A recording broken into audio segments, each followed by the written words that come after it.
Assalomu alaykum. Seydiqum ayыл өкмөтүндөн 50 sotik mal qoro satууга чыкты. Uzunu 80 metr, eni 12 metr. Айланасына сетка менен тосулган.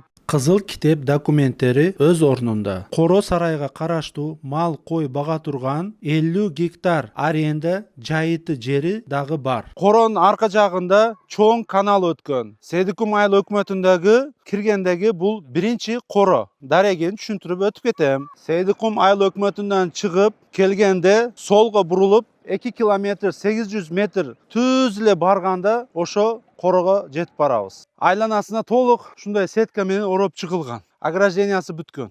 Границасы ошо турган варата менен өлчөлөт.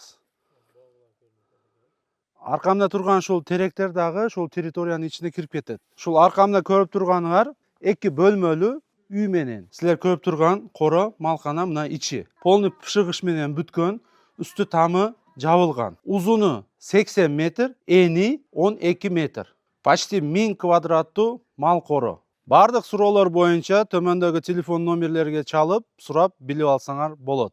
0558 09 56 09. Баасы 5 миллион. Сүйлөшүү жолдору бар.